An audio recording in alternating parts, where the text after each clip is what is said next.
Good morning students.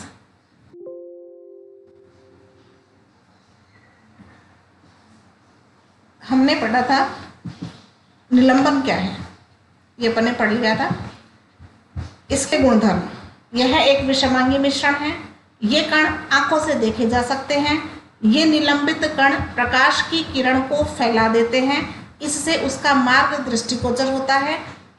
जब इसे शांत छोड़ देते हैं तो ये कण नीचे की ओर बैठ जाते हैं, अर्थात निलंबन अस्थायी होता है। छानन विधि द्वारा इन कणों को मिश्रण से पृथक किया जा सकता है, मतलब छन्नी से अपन इनको छान सकते हैं। तो इनके गुणधर्म दे रखे हैं। विषमांगी, ये सारी बातें, सारी जो पॉइंट्स है वो पहले हो चुके हैं कि विषमांगी है मतलब मिक्स नहीं होता ये। इनके कण अगर अपन बोलते हैं तो हमें क्लियर दिखते हैं कि कौन कौन से कण है ये, ठीक है। और ये प्रकाश को फैलाने का काम करते हैं। और इन्हें अगर अपन छोड़ दें, हिलाकर अगर अपन इनको छोड़ देते हैं तब इनके जो कण हैं वो नीचे बैठ जाते हैं, ठीक है। और छन्नी के द्वारा इनको छानकर अपन अलग कर सकते हैं। जब सभी कण नीचे बैठ जाते हैं तो निलंबन समाप्त हो जाता है, ठीक है। निलंबन समाप्त हो जाता है मतलब वो मिक्स नहीं रहते। तथा विलयन में प्रकाश की किरण का प्रकीर्णन रुक जाता है। तो ये इसके गुणधर्म हैं। तो ये 4 गुणधर्म मुख्य से। अब है कोलाइडल विलयन क्या है। क्रियाकलाप 2.2 में समुदाय के द्वारा प्राप्त मिश्रण को कोलाइड या कोलाइडल विलयन कहा जाता था। हमने शुरू में ऐसे 4 ग्रुप लिए थे, जिसमें से शुरू के जो 2 थे वो तो विलयन प्राप्त हुए थे, तीसरा निलंबन प्राप्त हुआ था और चौथा जो था वो कोलाइडन था, ठीक है।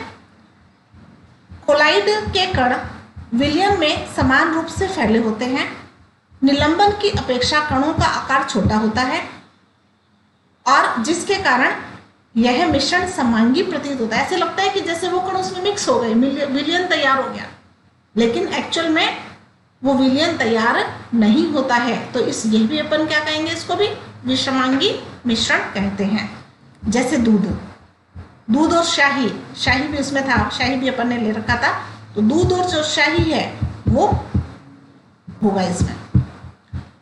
कोलाइडल कणों के छोटे आकार के कारण हम इसे आंखों से नहीं देख पाते, लेकिन ये कण प्रकाश की किरण को आसानी से फैला देते हैं, जैसा कि हमने क्रियाकलाप 2.2 में देखा।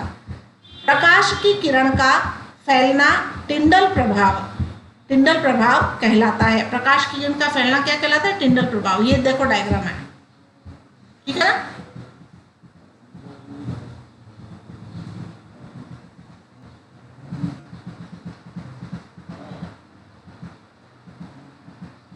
ये इसका डायग्राम है कि ये जो टॉर्च से अपन ये जो इसमें डाल रहे हैं प्रकाश, ठीक है ना। तो कॉपर सल्फेट का विलयन टिंडल प्रभाव नहीं दर्शाता। ये कॉपर सल्फेट है, ये प्रकाश को नहीं फैला रहा। देखो यहाँ में प्रकाश नहीं दिख रहा, जबकि दूध और पानी का जो मिश्रण है, ये दूध और पानी का मिश्रण है, ये देखो टिंडल प्रभाव दर्शा रहा है। ये प्रकाश को फैलाने का काम कर रहा है। तो टिंडल नामक वैज्ञानिक ने इसकी खोज की थी।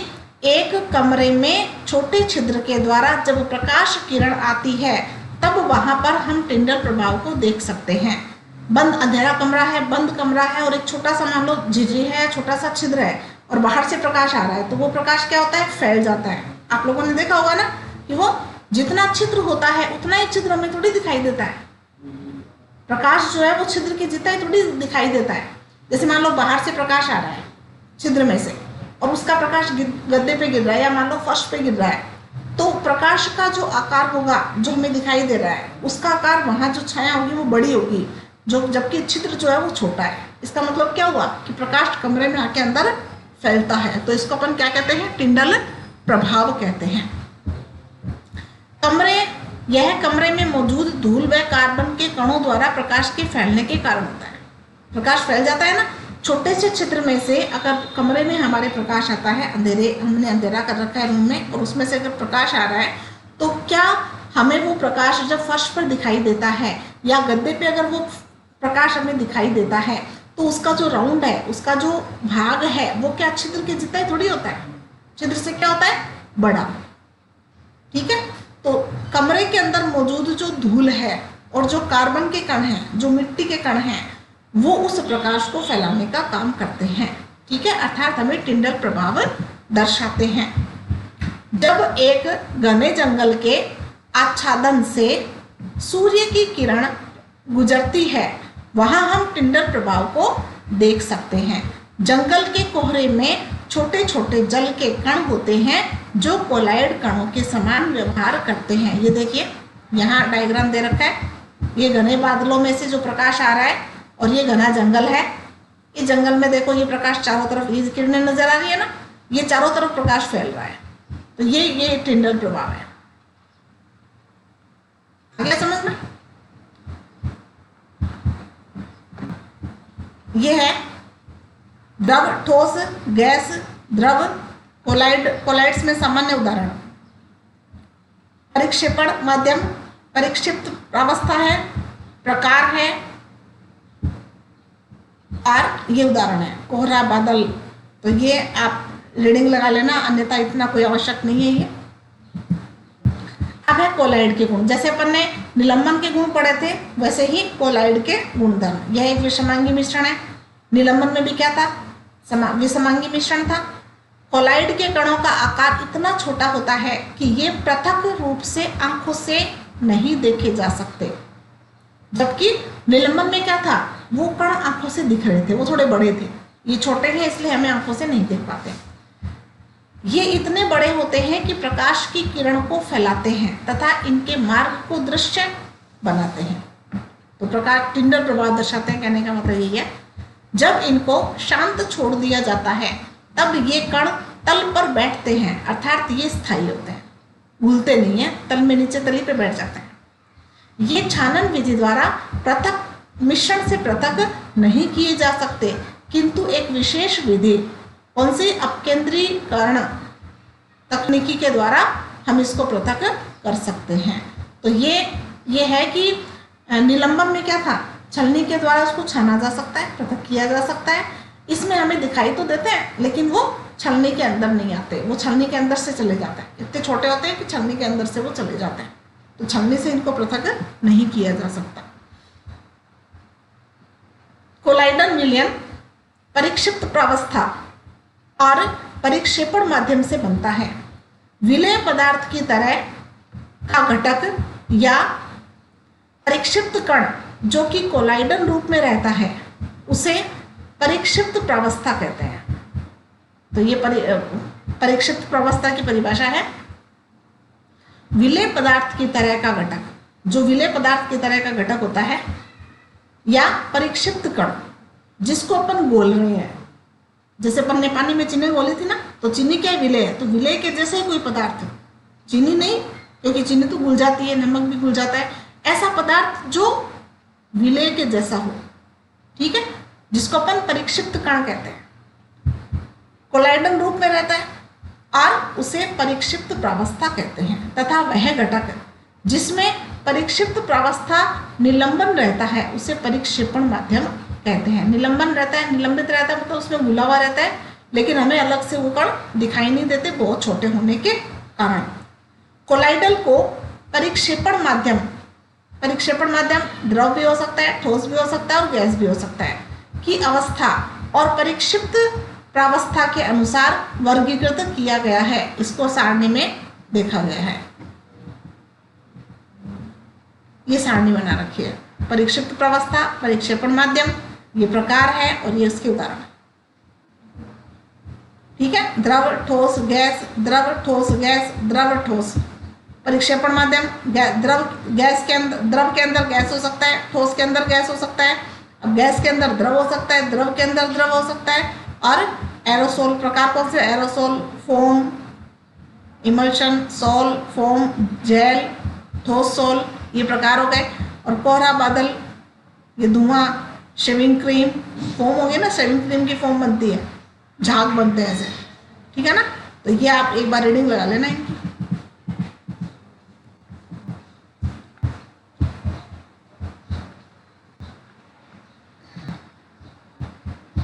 उदाहरण के साथ समांगी और विषमांगी मिश्रणों में विभेद कीजिए।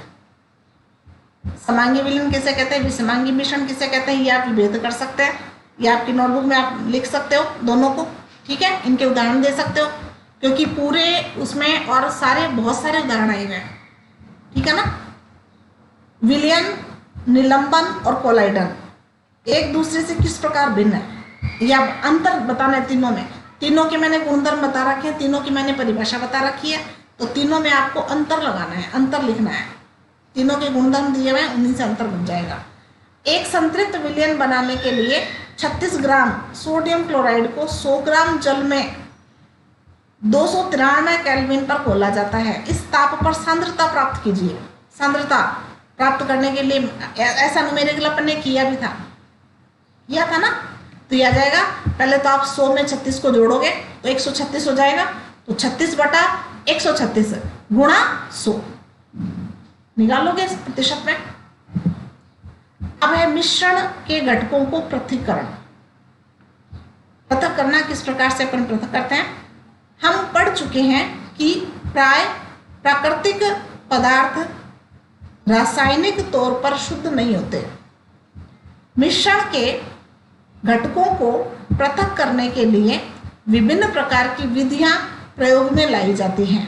पृथक करने से मिश्रण के प्रत्येक घटक के बारे में जानकारी प्राप्त करना और प्रयोग में लाना सुगम हो जाता है। अपन जब रासायनिक पदार्थों को, प्राकृतिक पदार्थ जो हैं उनको रासायनिक तौर पर अगर शुद्ध करते हैं तो अपन अलग अलग घटकों की जानकारी ले सकते हैं। तो ये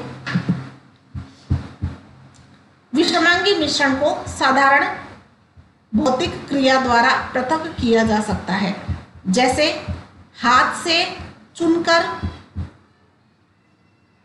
छन्नी से छानकर, भौतिक क्रिया के द्वारा पृथक करते हैं अपन। कोई मिक्स हो जाती है चीजें तो अपन हाथ से उनको अलग कर लेते हैं, ठीक है, या छलनी से अपन छान लेते हैं।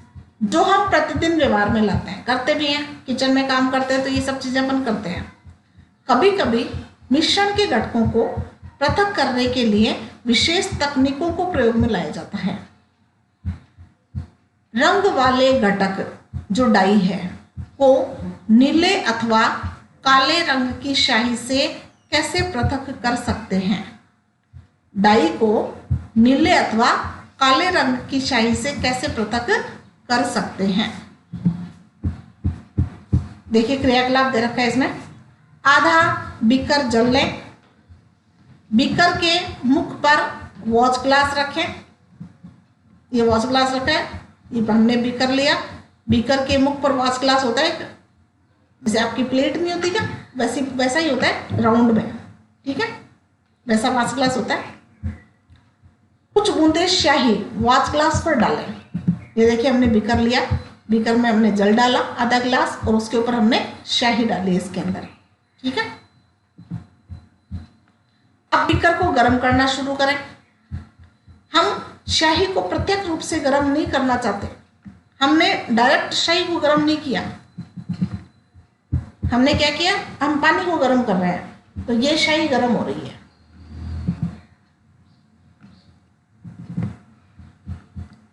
प्रत्यक्ष रूप से गर्म नहीं करना चाहते। आप देखेंगे कि वॉच ग्लास से वाष्पीकरण हो रहा है।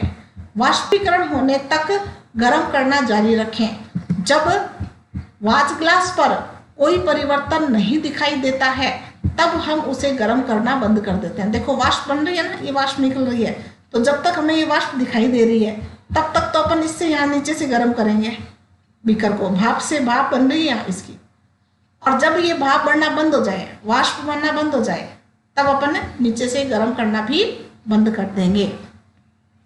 ये वाष्पीकरण हो रहा है, ठीक है। हम पाते हैं कि स्याही जल में रंग का एक मिश्रण है। इस तरह से हम विलायक से विलेय पदार्थ को वाष्पीकरण विधि के द्वारा पृथक कर सकते हैं। कोई चीज जैसे अपन ने पानी में नमक डाला, ठीक है ना, खूब सारा नमक डाल दिया, अब हमें नमक को अलग करना है, तो अपन छन्नी के द्वारा छानेंगे तो नमक अलग नहीं होगा ना, तो हम क्या करेंगे, पानी को गर्म करेंगे।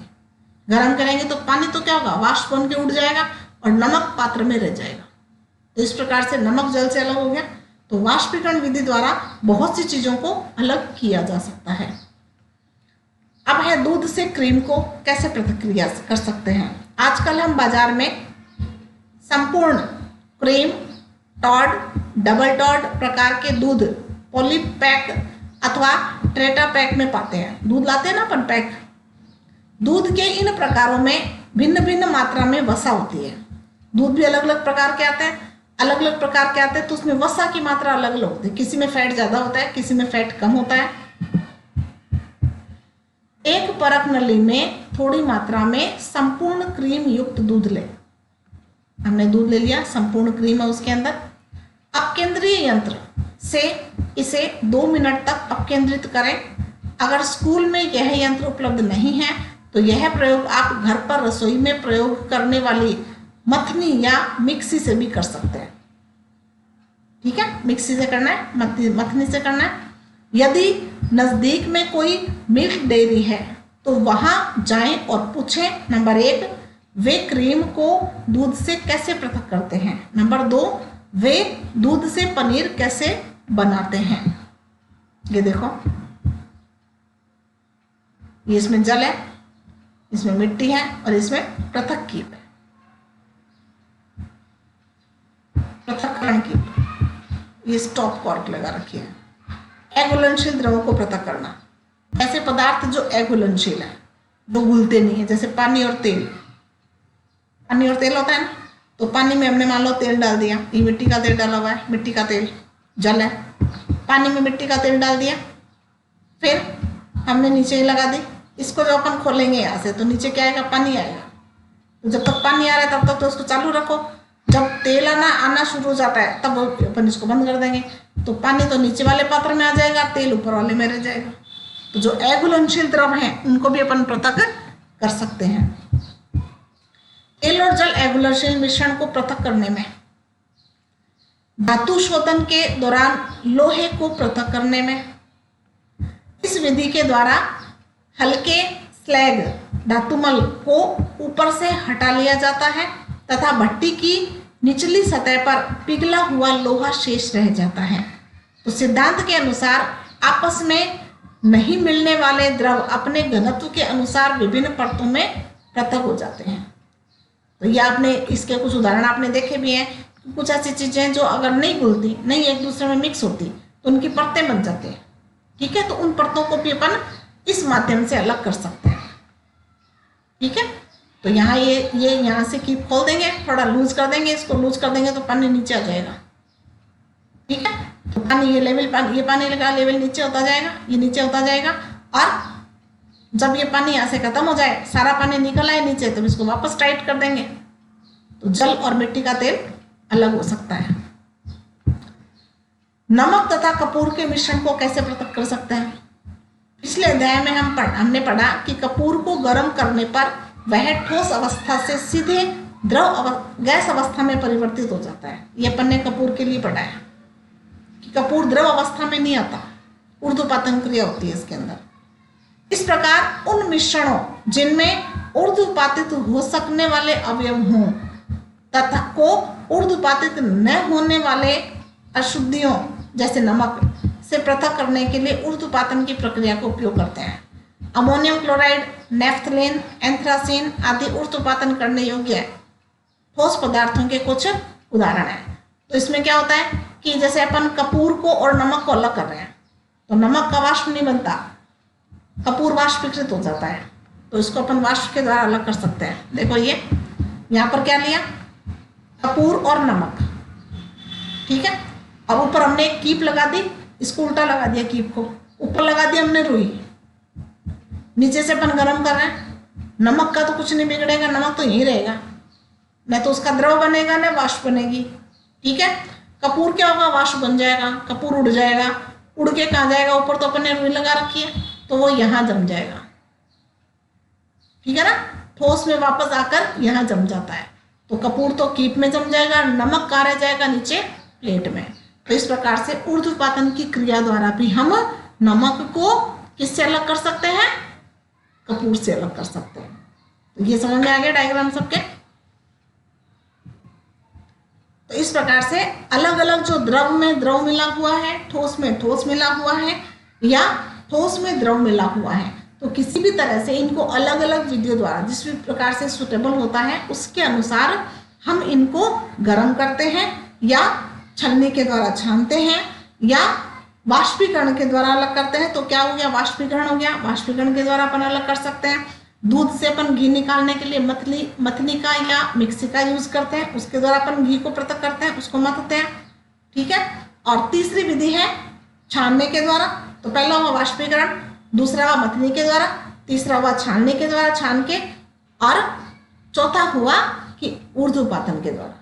तो ऊर्ध्वपातन के द्वारा भी हम चीज़ों को अलग अलग कर सकते हैं। तो ये यहाँ तक आपके कंप्लीट हो गया है। आज इसको आप यहाँ तक पढ़ें और इससे रिलेटेड जो क्वेश्चन हैं उनको आप लिखें और करें। आज के लिए इतना काफ़ी है। धन्यवाद।